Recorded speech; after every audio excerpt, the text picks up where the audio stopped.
Welcome to the first verse of the Haftara of the weekly portion of Shelach Lecha. And the weekly portion of Shelach Lecha opens with God commanding Moses to send spies. Obviously, the selected reading of the prophets, what we call the Haftara, also opens with the sending of spies in order to conquer a city.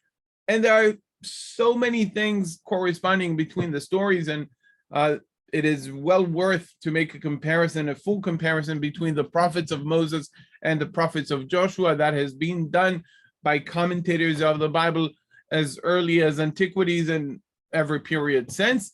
We're not going to do that. We're going to read the first verse of Joshua chapter 2, and we'll talk a little bit about the grammar and talk about the and ask a question to connect the Torah with the prophets. So, Vayishlach Yehoshua bin Nun min hashitim shenaim anashim meragelim cheresh lemor lechu ראו את הארץ ואת יריחו וילכו ויבואו בית אישה זונה ושמה רחב וישכבו שמה. And now with the melody of the weekly portion of the Haftara of the prophets. וישלח יהושע בן נון מן השיטים שניים אנשים מרגלים חרש לאמור לכו ראו את הארץ ואת יריחו וילכו ויבואו בית אישה זונה ושמה רחב וישכבו שמה. So, remember we've talked about the word ro'eh last week, and we said that ro'eh is a participle. Here we also have another participle.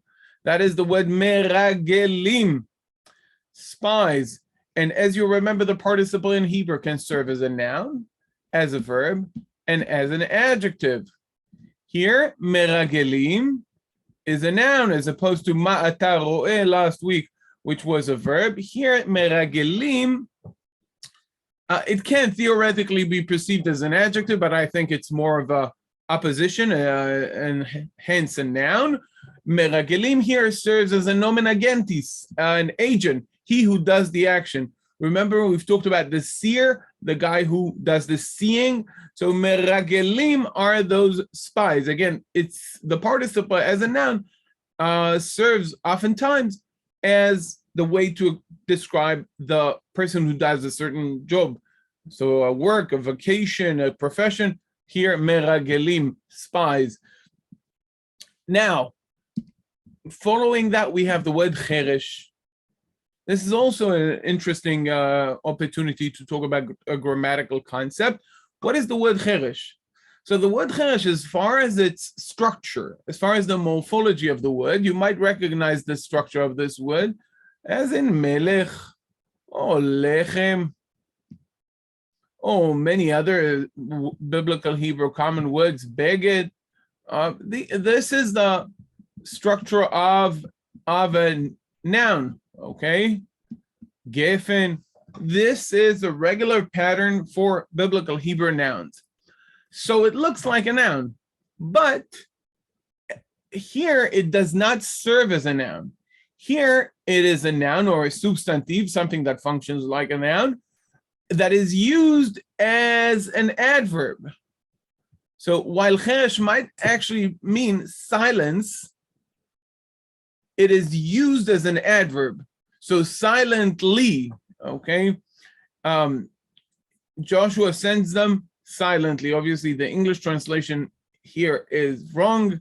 I'll translate. I didn't notice that I've got the wrong English translation. I'll translate. And Joshua, son of Nun, sent from Shittim 2 men who are spies or as spies silently. Even though literally it means silence, it is used as silently, saying, Lemor, lechu, re'u et haaretz ve'et Yericho. Go, see the land and Jericho. Okay, see the land, specifically Jericho. Okay, the land of around Jericho. Vayelechu, and they went.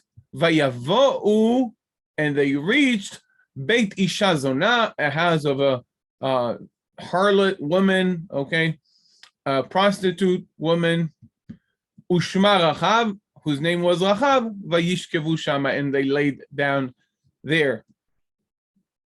Now, note Rachav, it's a good opportunity to talk about the fact that that we know that in the Bible, women who behave in sometimes questionable ways are actually part of the genealogy of future great men. Okay, we see that with Rachav here, with Ruth, who is a Moabitess.